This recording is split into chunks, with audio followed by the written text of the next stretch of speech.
Assalamualaikum warahmatullahi wabarakatuh. Bismillahirrahmanirrahim. Ila hadratin Nabi al-Mustafa Muhammad sallallahu alaihi wasallam wa ala alihi wa sahbihi ajma'in. Lahumul Fatihah. A'udzu billahi minasyaitonir rajim. Bismillahirrahmanirrahim. Alhamdulillahi rabbil alamin. Ar-Rahmanir Rahim. Maliki yaumiddin. Iyyaka na'budu wa iyyaka nasta'in. Ihdinas siratal mustaqim. Siratal ladzina an'amta 'alaihim ghairil maghdubi 'alaihim waladdallin. Rabbi firli wa liwalidayya amin. Hadiyatan minna ila arwahi masyayikhina wa li muallimina wa li murabbi ruhina wa li muallimina wa li mursyidina wa liman ajazana, khususan ila musannif kitab Sulamut Taufiq al-alamah Asy-Syaikh Abdullah bin Husain bin Tahir bin Muhammad bin Hashim Ba'alawi wa usulihim wa furuhim wa asmajihim wa dzurriyyatihim wa ahli silsilatihim wa muridihim wa muhibbihim wa jama'iyatihim radhiyallahu anhum. Syaulillahi lana wa lahumul Fatihah. A'udzu billahi minasyaitonir rajim. Bismillahirrahmanirrahim. Alhamdulillahi rabbil alamin. Arrahmanir rahim. Maliki yaumiddin. Iyyaka na'budu wa iyyaka nasta'in. Ihdinas siratal mustaqim. Siratal ladzina an'amta 'alaihim ghairil maghdubi 'alaihim waladdallin. Rabbi firli wa liwalidayya amin. Summa ila abaina wa ummahatina wa jaddatina wa ila ruhi man fataha hadil qaryah wa man aqamaha wa li jami'il muslimina wal muslimat wal mu'minina wal mu'minat al ahya'i minhum wal anwat wa farahumullahu lahumul Fatihah. A'udzu billahi minasyaitonir rajim. Bismillahirrahmanirrahim. Alhamdulillahi rabbil alamin. Arrahmanir rahim. Maliki yaumiddin. Iyyaka na'budu wa iyyaka nasta'in. Ihdinas siratal mustaqim. Siratal ladzina an'amta 'alaihim ghairil maghdubi 'alaihim waladdallin. Rabbi ighfirli wa liwalidayya amin. Bismillahirrahmanirrahim. Alhamdulillahi rabbil alamin. Allahumma salli wa sallim ala sayyidina Muhammadin wa ala alihi wa sahbihi ajma'in. Wa la hawla wa la quwwata illa billahil aliyyil azim. Amma ba'du. Ingkang kula hormati para bapak, para ibu, jamaah pengajian rutin kitab Sulamut Taufiq. Mugi-mugi ingkang hadir, ingkang ngrungokno angsal barokah, manfaat, maslahah wa ni'mata wa sa'ada wa salama wa safa'ah fid dini wad dunya wal akhirah. Amin ya rabbal alamin.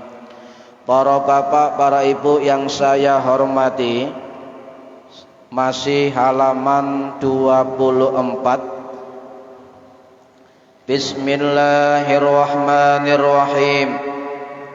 Wa syartuhuma lan utawi syarate khutbah loro. Syarat dua khutbah. Suwiji iku at-thaharatu suci anil hadatsaini saking hadas loro. Jadi syarat khutbah yang pertama adalah suci dari dua hadas, baik hadas besar maupun hadas kecil.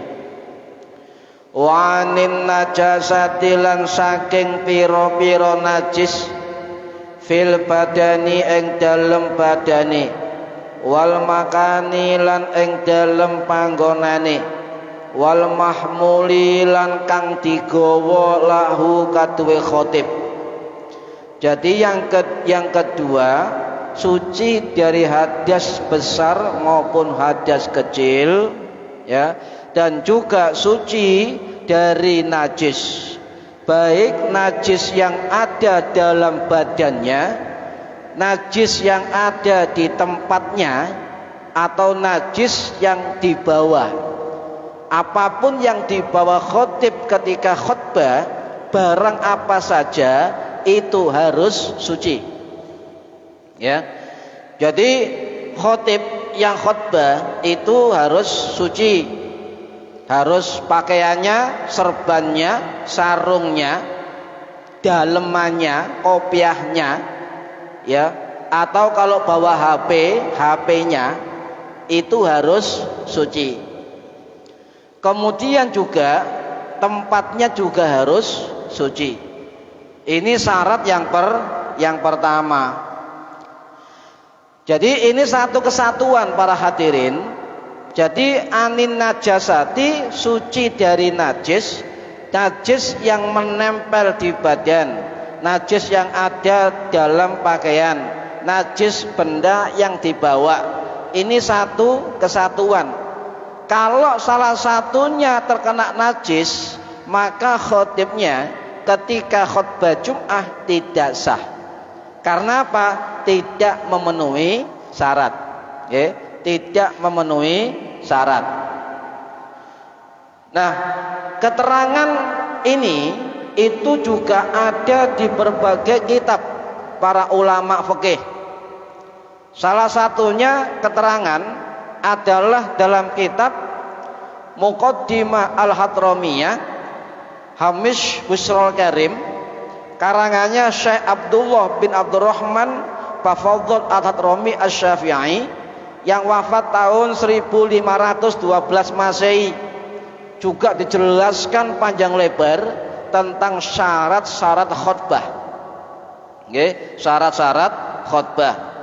Ini harus difahami terutama oleh orang-orang yang menangani masjid, orang-orang yang menangani khotib Jumat, dan juga harus difahami oleh khotib itu sendiri. Jadi siapapun yang menjadi khotib itu harus memahami rukun-rukun khutbah dan juga memahami syarat-syarat khutbah. Saya pernah ada ustadz yang khutbah Jum'ah. Ketika khutbah tidak apal, tidak paham tentang syarat dan rukunnya khutbah. Pokoknya muni, dan itu pokoknya bunyi, dan itu kebiasaan. Dan rata-rata khotib itu hafalan, okay? Hafalan. Jadi itu hafalan. Tetapi tidak semua khotib hafal tentang rukun dan syarat khutbah. Apakah ilmu ini hanya untuk khotib? Tidak. Setiap orang yang punya kewajiban sholat Jum'ah juga perlu memahami tentang rukun dan syarat khutbah. Nanti saya jelaskan bagaimana ketika khotibnya ngentut di tengah khutbah, batal. Bagaimana caranya? Nah, ini saya terangkan. Nanti walaupun di Masjid Al-Kautsar ini belum ada kasus khotib Jumat batal di tengah-tengah khutbah, tapi suatu hari nanti akan ada kasus khotib Jum'ah atau khotib Idul Adha, Idul Fitri itu batal di tengah-tengah khutbah. Sehingga kita harus paham bagaimana sikap kita sebagai jamaah ketika ada khotib yang batal di tengah-tengah khutbah. Ini harus paham. Nah, para hadirin rahimakumullah, jadi siapapun yang menjadi khotib, ya, itu harus memenuhi syarat dan rukun khutbah. Sebab apa? Kalau memenuhi syarat dan rukun khutbah, maka rangkaian sholat Jum'ah akan sah. Tetapi kalau ada khotib yang tidak memenuhi salah satu dari syarat dan rukun khutbah, maka khutbahnya tidak sah dan semua jamaah juga tidak sah. Oh ini hati-hati. Makanya harus paham. Kalau bicara fikih lho nggih, termasuk fikih khutbah. Jangan kemudian sampean menggunakan jareku. Jangan. Sebab ilmu fikih itu bukan ilmu mainan. Bagi yang tidak paham fikih Jum'ah, ditanya orang, kalau tidak tahu, ya jawab tidak tahu. Jangan kemudian menjawab dengan sakarepnya. Nah ini kalau jawabannya benar. Tapi kalau jawabannya salah, bisa menyesatkan umat. Jangan malu ketika ngomong, Ustadz, saya tanya, bagaimana hukum ketika khotib ngentut di tengah-tengah khutbah? Yang ditanya tidak tahu ilmunya, akhirnya ngawur jawab sesuai nafsunya sendiri. Maka kembalilah kepada para ulama dan tanyakan kepada para ulama ahlinya. Sekarang tidak. Ketika sampean ada masalah agama, sampean tanya ke Syekh Google al-YouTube, tinggal ngetik kan, syarat khutbah muncul. Ya insya Allah ya fahamnya kurang, bisa juga salah faham. Makanya tanyakan kepada yang faham tentang ilmu khutbah Jum'ah. Para hadirin rahimakumullah, saya ulangi, jikalau ada khatib yang tidak memenuhi salah satu dari rukun khutbah Jum'ah, maka khutbahnya tidak sah alias batal. Okay. Wajib diulangi. Di dalam mazhab Syafi'i, jikalau ada khatib yang tidak memenuhi rukun dan syarat khutbah, maka tidak sah dan wajib diulangi. Kalau khutbah Jum'ah tidak sah, maka sholat Jum'ah termasuk rangkaiannya juga tidak sah. Ini gak main-main para hadirin, harus paham tentang hal ini. Barangkali nanti kalau ada masalah, kita tidak debat kusir, tapi kembali kepada kitab atau pendapat para ulama. Para hadirin rahimakumullah, kecuali begini, jikalau ada khatib yang mohon maaf punya hadas deh, dan jamaahnya nggak ngerti kalau khotibnya punya hadas. Nah ini dalam fikih dinamakan samar. Sebab apa? Yang faham itu khotibnya, jamaahnya tidak faham. Loh, bagaimana hukumnya? Khotibnya berkhutbah, dia merasa ngentut, ya pelan sekali, nggak kedengaran jamaah. Atau nyon sewu, malam harinya atau sebelum Jum'ah kikuk-kikuk dengan istrinya, lupa mandi besar bawa hadas, lupa. Kemudian khutbah. Nah ini yang tahu adalah khotibnya, jamaahnya tidak tahu kalau khotibnya punya hadas. Bagaimana hukumnya? Maka kalau terjadi begitu, ya, yang wajib ngulangi cuma khotibnya saja, dan jamaah Jum'ah tidak perlu mengulangi dan sah. Sah. Kadangkala saya pernah ditanya orang, saya pernah khutbah, di tengah-tengah ini orang tanya, di tengah-tengah khutbah saya ngentut nggih. Nah, mau batal izin, malu, mau membatalkan, tidak tahu ilmunya, bagaimana cara membatalkan khutbah atau bagaimana cara agar bisa melanjutkan khutbah kembali. Dilanjutkan saja oleh orang itu. Maka saya jawab, sampeyan tidak sah, wajib mengulangi sholat Jum'ah dan jamaahnya tidak perlu mengulangi. Ini ya. Jadi kalau jenengan jadi khotib dan ngentut di tengah-tengah khutbah, nanti saya akan terangkan bagaimana khotib itu bisa sah melanjutkan khutbah setelah ngentut. Ini harus paham. Ya. Nah, para hadirin rahimakumullah, keterangan ini masyhur, terkenal di berbagai kitab-kitab ulama Syafi'i. Tidak hanya dalam kitab Sulamut Taufik, juga ada keterangan dalam kitab Muhnil Muhtaj Syarhul Minhaj karangannya Imam Al-Khatib Asy-Syarbini Asy-Syafi'i rahimahullah yang wafat tahun 1512 Masehi di Kairo, Mesir. Keterangan itu juga ada dalam kitab Al-Muharrar Fiqhi Imam Syafi'i karangannya Imam Abdul Karim Ar-Rafi'i ya, As-Syafi'i rahimahullah yang wafat tahun 1226 Masehi di Iran.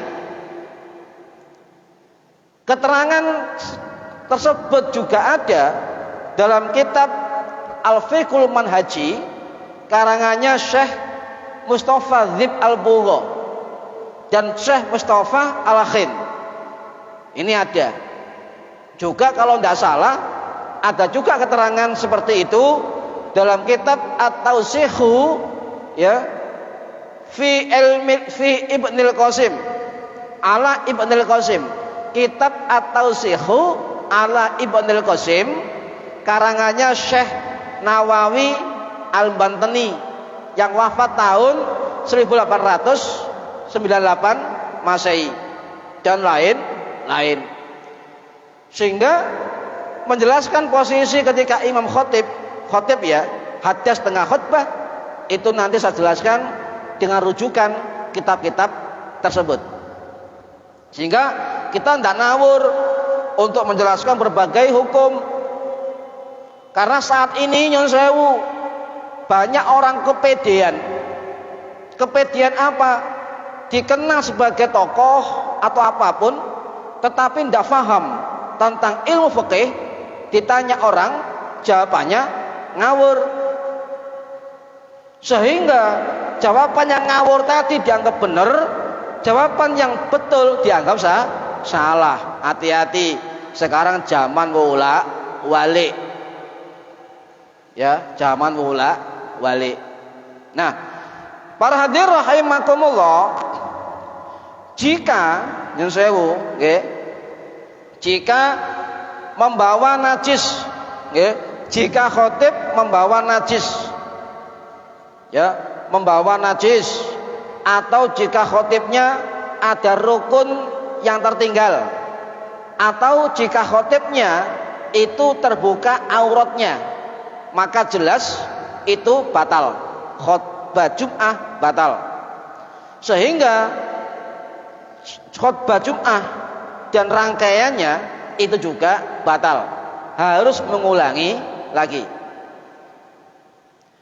Para rahimakumullah, makanya dibutuhkan kesadaran, dibutuhkan pemahaman jamaah tentang khutbah Jum'ah. Sebab banyak jamaah Jum'ah kaum muslimin yang tidak paham kalau khotibnya itu tidak membaca salah satu rukun Jum'ah, dibiarkan. Nah, ini perlu difahami. Para hadirin rahimakumullah.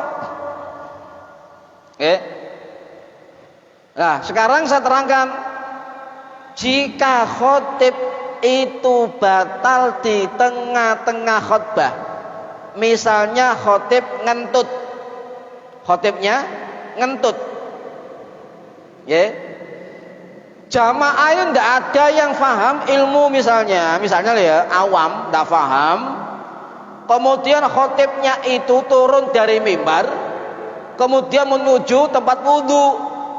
Misalnya ya, saya yakin jamaah akan buyar ini. Betul? Contoh, ada khotbah, ngentut, khotibnya menghentikan khutbah, kemudian turun langsung ke tempat wudhu. Setelah wudhu naik lagi mengulangi, boleh. Tetapi kalau ilmu ini tidak difahami oleh kaum muslimin, yakin geger. Loh, ono khotib mudun mimbar. Tidak boleh, harus tahu ilmunya. Ya, jadi harus tahu ilmunya. Nggak usah malu. Jenengan khutbah, ngentut. Wah, saya batal. Ngomong saja kepada jamaah, Ma'asyiral muslimin jamaah Jumat, hentikan khutbah saya kan saya hadas, batal. Kemudian turun dari mimbar, wudhu naik lagi, boleh. Kemudian mengulangi khutbah mulai awal. Loh, coba kalau ada khotib seperti itu di sini, ayo sampai masih ini aliran baru. Bukan, ya, itu keterangan fikih. Nah, para hadirin rahimakumullah, walaupun khotibnya ini ngentutnya sengaja atau tidak sengaja di dalam khutbah, tetap batal. Dan khotib tidak boleh malu kalau betul-betul dia hadas, ngentut, ya harus wudu dan khutbahnya diulangi, ya. Atau menunjuk orang dari jamaah menggantikan khotib, boleh melanjutkan khotib Jum'ah, ya, dengan syarat jamaah tadi makmum itu ngumani atau menangi mulai dari awal khutbah. Ya, nanti saya detailkan. Nah, para hadirin rahimakumullah, ada dua cara ketika khotib batal di tengah-tengah khutbahnya dalam fikih. Cara yang pertama adalah khotib boleh menghentikan khutbahnya dan berwudu kembali sebab ngentut, boleh, ya. Kemudian naik mimbar mengulangi khutbah dari awal. Paham nggih? Oleh ana khotib mudun nang wudu pasti geger, saya yakin itu masalah. Yang bermasalah bukan khotibnya, sampean. Sebab nggak ngerti tentang tata cara khotib berhadas di tengah-tengah khutbah Jum'ah. Paham nggih? Paham ya? Nah, ini perlu, ya, apalagi Pak Wiro harus paham. Pak Surawi yang jaga masjid, Pak Fauji harus paham. Oh, khotibnya mandek, wudu naik lagi. Oh, berarti khotibnya batal. Ini cara yang pertama. Cara yang kedua, para hadir rahimakumullah, adalah mengganti khotib. Nah, mengganti khotib. Siapa penggantinya? Penggantinya salah satu dari hadirin jamaah Jum'ah. Boleh menggantikan dengan syarat yang menggantikan khotib tadi itu mulai awal khutbah mendengar, mengikuti mulai awal khutbah. Boleh.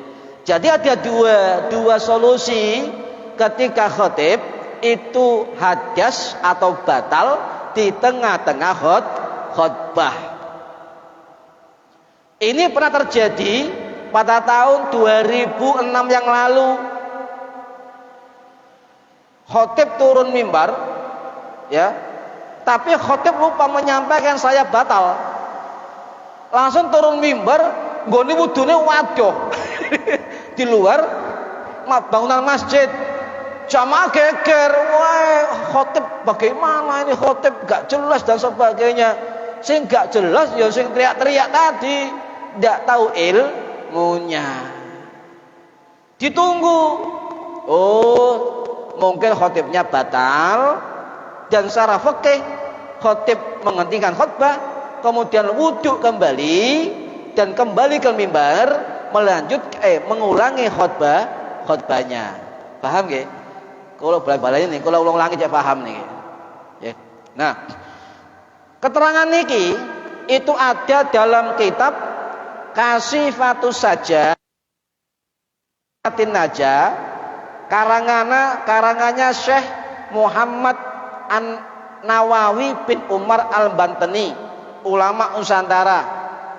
Beliau mengatakan dalam kitabnya, falau ahdasa fi isna'il khutbati, ya, kalau ada khotib yang berhadas di tengah-tengah khutbah, falau ahdasa fi isna'il khutbati, jikalau ada khotib Jum'ah yang batal atau berhadas di tengah-tengah khutbahnya, ya, ista'nafaha wujuban, maka harus wajib mengulangi, ya, wajib mengulangi. Wa in sabaqahul hadasu, walaupun ngentutnya nggak sengaja. Ini, ya. Wa qasural faslu, dan segera. Artinya begini, ketika khotib batal, dia wudhu, ini tidak boleh lama-lama, harus turun wudhu, kembali naik mimbar, khutbah diulangi. Itu bersambung. Tidak boleh kemudian turun mimbar omong-omongan. Omong-omongan tidak boleh, batal, tidak bisa dilanjutkan. Jadi turun ke tempat wudhu lagi, naik mimbar, kemudian mengulangi khutbah. Okay. Ini harus paham. Kuwatirnya panjenengan tidak paham tentang ini, sakniki musimnya orang-orang aneh. Padahal tata cara itu ada dalam kitab-kitab para ulama fikih, tetapi bagi yang tidak tahu dikatakan aliran baru. Hati-hati, ya, hati-hati. Para rahimakumullah, bihilafi ma lau istakhlafa huwa abil qaumu wahidan minal hadirin. Ya, lain halnya itu jikalau digantikan oleh salah satu jamaah yang hadir, boleh.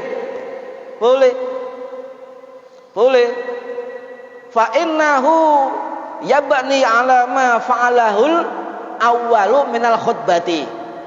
Jadi yang menggantikan khotib yang batal tadi, itu yang menggantikan harus mengulangi dari awal khutbah. Yang bicara begini adalah ulama besar, Imamul Hijaz, Sayyidul Hijaz, Imam Mekah dari Indonesia, yang bernama Syekh Muhammad Nawawi bin Umar Al-Bantani rahimahullah. Para rahimakumullah, pendapat tadi tentang khotib batal itu juga ada dalam kitab Muhnil Muhtaj, ya, karangannya Syekhul Islam Al-Imam Al-Khatib Asy-Syarbini rahimahullah. Beliau mengatakan hampir sama. Jikalau ada khotib yang batal, maka segeralah bersuci. Ini keterangan dari Syekh atau Al-Imam Al-Khatib Asy-Syarbini rahimahullah.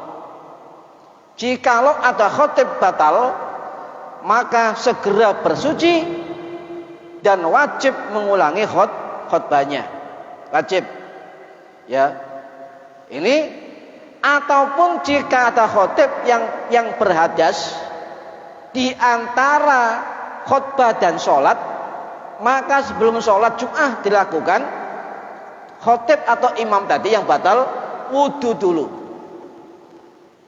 Misalnya begini para hadirin, setelah khotibnya selesai Jum'ah, selesai khutbah, ya, ibadallah, innallaha ya'murukum bil adli wa ihsan dan seterusnya. Kemudian mau sholat, khotibnya atau imamnya batal, ngentut, kepentut misalnya, maka jujur ke hadirin, mohon maaf para hadirin, saya ngentut. Sehingga saya minta, apakah saya ditunggu wudu kemudian ngimami atau digantikan yang lain? Boleh, nggak usah malu, sebab manusia itu ngentut manusiawi. Jangan kemudian panjenengan ngentut jadi imam, dilanjutkan ngimami, masya Allah, jangan, jangan. Lebih baik malu di hadapan manusia daripada malu di hadapan Allah. Tidak apa-apa, Pak Wiro, mohon maaf saya ngentut. Saya wudhu dulu atau ganti orang lain, begitu tidak masalah. Ketika setelah khutbah mau ngimami batal. Paham deh? Paham ya? Nah, ini harus paham ya. Para hadirin rahimakumullah. Nah, apakah syarat suci dari hadas itu wajib? Nah, saya terangkan. Dari kalangan ulama mayoritas mazhab Hanafi, ya, saya ulangi, pendapat dari mayoritas ulama mazhab Hanafi dan pendapat ulama mazhab Syafi'i mengatakan bahwa suci dari hadas dan najis adalah merupakan syarat khutbah. Saya ulangi, pendapat dari mayoritas ulama-ulama mazhab Hanafi dan pendapat ulama-ulama mazhab Syafi'i mengatakan bahwa suci dari hadas itu adalah syarat khutbah. Sedangkan ulama-ulama dari mazhab Hambali dan mayoritas dari ulama mazhab Maliki Hambali, ya, mayoritas Maliki itu mengatakan suci dari hadas tidak termasuk syarat khutbah. Loh, di sini sudah jelas berbeda. Berbeda. Ini sudah beda. Saya ulangi lagi. Suci dari hadas, ya, itu merupakan kewajiban dan merupakan salah satu syarat khutbah. Ini menurut pendapat mayoritas dari ulama-ulama mazhab Hanafi dan pendapat ulama-ulama mazhab Syafi'i. Yang kedua, suci dari hadas bukan termasuk syarat khutbah Jumat. Ini pendapat dari ulama-ulama mazhab Hambali dan mayoritas dari ulama-ulama mazhab Maliki. Paham gak? Nah, ini harus paham. Karena sekarang terus terang orang ngaji fikih itu sudah jarang. Ya, sudah jarang. Sementing ibadah. Sementing ibadah. Belajar fikih ngaji Senin nggarai malah ruwet, mboten ruwet, sing ruwet sing ngomong. Nambahi ilmu, nggih, nambahi ilmu. Ini para hadirin rahimakumullah. Nah, ada juga pendapat yang mengatakan, ya, bagaimana, ya, mengganti khotib yang batal. Saya tambahkan keterangan dari kitab Fathul Alam fi Syarhil Mursyidul Anam, karya dari Syekh Muhammad bin Abdullah Al-Jordani Ad-Dimyati Asy-Syafi'i, yang mengatakan bahwa penggantian dalam sholat penggantian imam tidak hanya ada dalam sholat saja berjamaah, tidak. Juga ada pergantian khotib Jum'ah jika ada yang batal. Kalau kita sholat jamaah disunahkan yang belakang imam adalah ahlul fadl, orang-orang yang punya keutamaan ilmu, yang ngerti Al-Quran dan sebagainya. Itu oleh Nabi dikatakan ahlul ahlam wan nuha, ahlul ahlam wan nuha. Jadi barisan belakang imam jamaah, sholat jamaah belakang imam itu disunahkan ahlul fadl, orang-orang yang punya keutamaan, yang dinamakan oleh Nabi sebagai ahlu ahlam wanuha. Kenapa? Siap-siap menggantikan posisi imam ketika imam batal. Makanya dulu saya ngaji di Baitur Rahman Kiai Zainal, kalau anak kecil sholat di belakang imam tidak boleh. Muri begitu, belakang. Baru saya paham ketika ngaji takrib fikih. Oh, ternyata barisan makmum yang di belakang imam sholat disunahkan orang-orang yang ngerti membaca Quran, yang punya keutamaan ngerti ilmu agama. Gunanya apa? Siap-siap menggantikan posisi imam sholat ketika batal. Itu namanya istikhlaf, pergantian imam sholat. Ada, diatur oleh fikih. Ya, bagaimana cara imam batal, bagaimana menggantikannya? Nanti ketika bab itu saya terangkan. Ya, nah ini menurut Syekh Muhammad bin Abdullah Al-Jurdani begitu. Tidak hanya mengganti imam sholat ketika batal, juga bisa mengganti khotib Jum'ah ketika batal. Ya. Beliau mengatakan boleh mengganti khotib, ya, dari salah satu jamaah Jum'ah yang hadir, dan boleh meneruskan bacaan khotib yang pertama, ya, dengan syarat pergantian khotib tadi tidak boleh lama-lama. Lebih baik yang menggantikan khotib mengulangi khutbah. Ini dari pendapat Syekh Muhammad bin Abdullah Al-Jurdani Asy-Syafi'i Ad-Dimyati rahimahullah.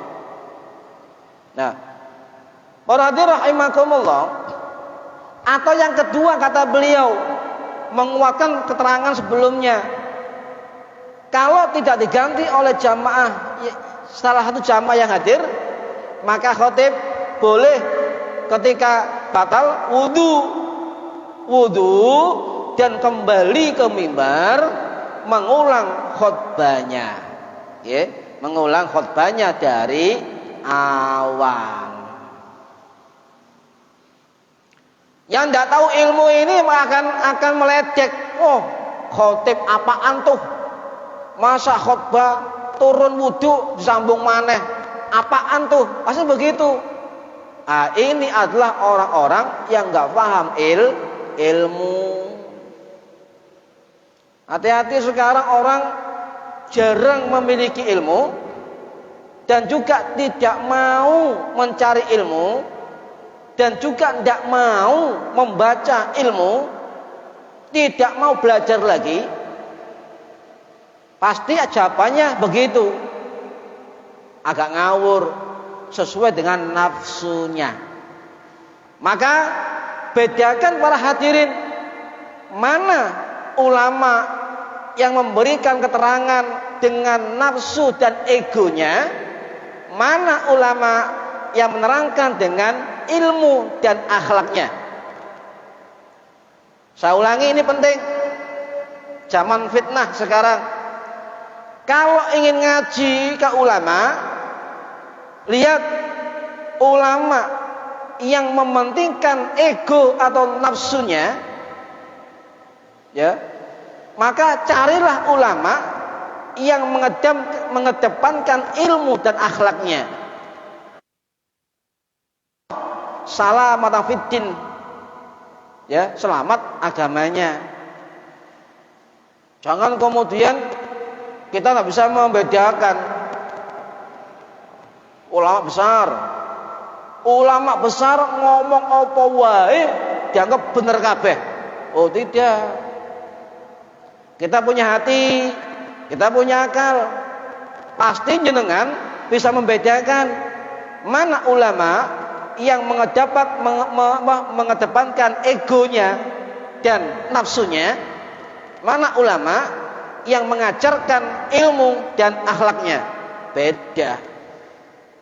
Ini harus bisa memahami agar tidak salah alamat, tidak salah paham tentang ilmu agama.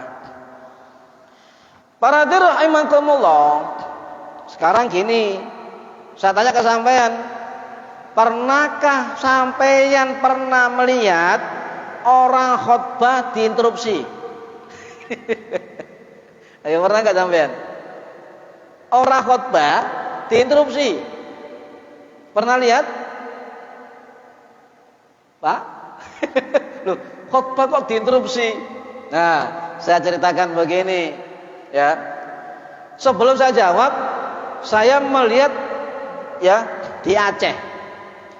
Di Aceh itu ada organisasi ulama yang namanya MPU, Majelis Permusyawaratan Ulama Aceh.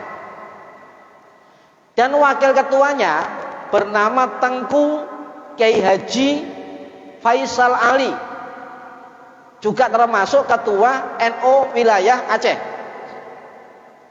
Beliau mengatakan kalau di Aceh itu sudah biasa ketika khotib diinterupsi oleh jamaahnya. Ini perlu dipelajari ini. Duh, kenapa kok diinterupsi? Ya, kenapa diinterupsi?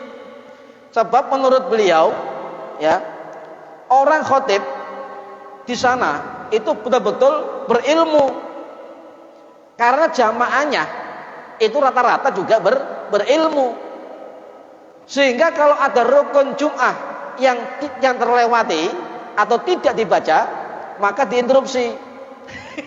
Diingatkan dengan cara baik, gak mungkin gak boleh. Dengan cara yang baik, yang sopan dan penuh adab. Nih.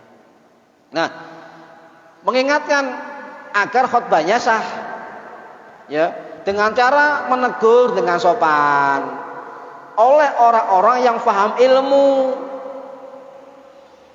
Jangan kemudian menegur oleh orang yang tidak paham ilmu, ngawur nanti, nah bermasalah nanti. Ya, makanya ikutlah orang-orang yang berilmu dan berakhlak. Ya, jangan karena faktor kebesaran, faktor jubah dan sebagainya dianggap semua lesannya itu dibenarkan. Jangan. Ya, nah boleh. Nah sekarang bagaimana? Ada pendapat atau hasil dari Bagsul Masail Nahdlatul Ulama LBMNO itu mengatakan jamaah Jum'ah boleh menginterupsi khotib saat berkhutbah dengan syarat-syarat yang sudah ditetapkan. Boleh menyela khutbah bagi khotib yang ngawur, boleh ngawur. Misalnya begini, jamaah Jum'ah rahimakumullah, mari kita perang, mari kita perang. Misalnya begitu loh, ini khutbah utawa perang. Diingatkan, boleh, boleh, boleh kalau ngawur atau isi khutbahnya mencela-cela seseorang, mencaci maki seseorang, memfitnah seseorang, mengajak permusuhan dan sebagainya, boleh diinterupsi. Tapi dengan cara-cara yang betul. Ya ini. Jadi larangan berbicara di dalam mendengar khutbah, angsitu dia. Ya, jamaah Jumat rahimakumullah, ada angsitu wasma'u wa ati'u. Angsitu, diamlah kalian semua, angsitu. Wasma'u, dan dengarlah kalian semua. Wa ati'u, dan taatlah kalian semua. Ini ya, lah larangan diam ya itu bisa tidak dipakai ketika khotibnya itu isi khutbahnya adalah mencaci maki, memfitnah, mengajak permusuhan, menjelek-jelekkan orang lain dan sebagainya. Maka menurut LPMNU itu boleh diingatkan dengan cara-cara yang sopan. Atau setelah khutbah Pak Wiro ngandani, Ustadz, mohon khutbah yang akan datang jangan isinya mencaci maki, boleh.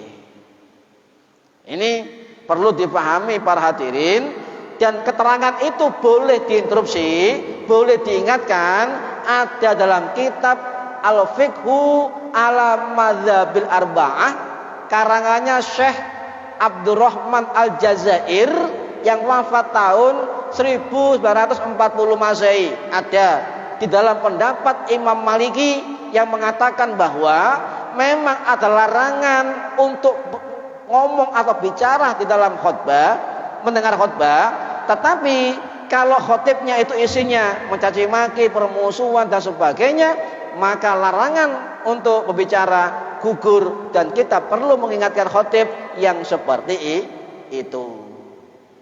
Paham ya? Ini semua ada dasarnya. Semua ada dasarnya, enggak ngawur. Ya, ini.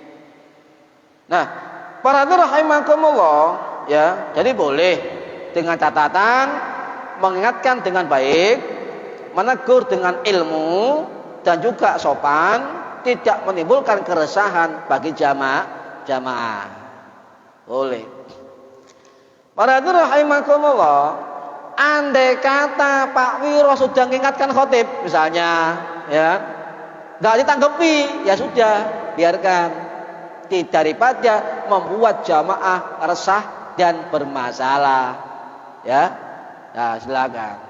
Loh, bagaimana pendapat MUI, Majelis Ulama Indonesia, kalau ada khotib yang isinya caci maki, ada yang khutbah isinya ngejak permusuhan, ngejak mecah belah umat, ngejak merangi negara misalnya, maka ada pendapat dari Dr. Kiai Haji Khalil Nafis dari MUI, beliau mengatakan bahwa jika itu terjadi, maka ingatkan dengan sopan dan santun.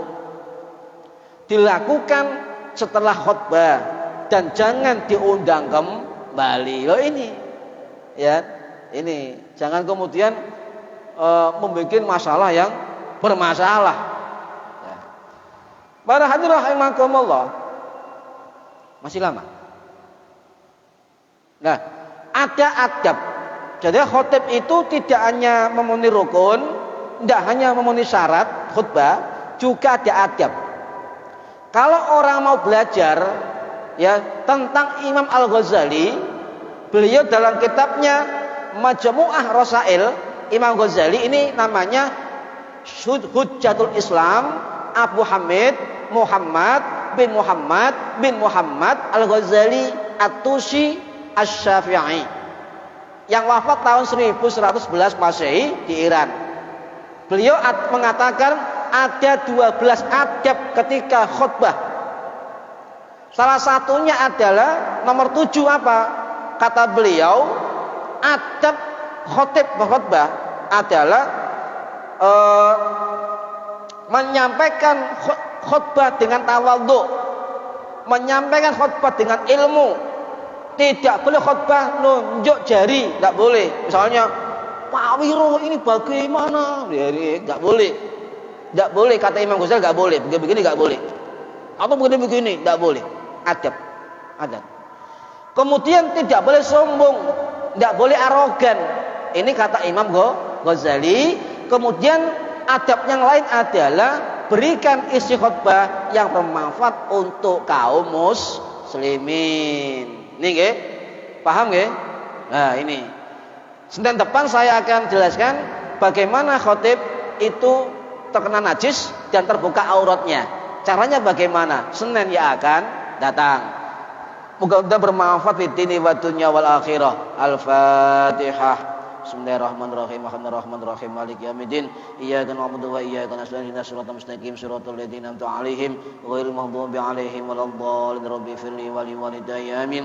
A'udzu billahi minasyaitonir rajim. Bismillahirrahmanirrahim. Walhamdulillahirabbil alamin. Allahumma 'allimna 'ilmal Qur'an wa 'allimna 'ilma la ilaha illallah wa 'allimna min ladunka 'ilman nasiru bihi kamil mahyatil amad. Wa sallallahu ala sayyidina Muhammad walhamdulillahirabbil alamin. Wallahu a'lam bisawab. Assalamualaikum warahmatullahi wabarakatuh.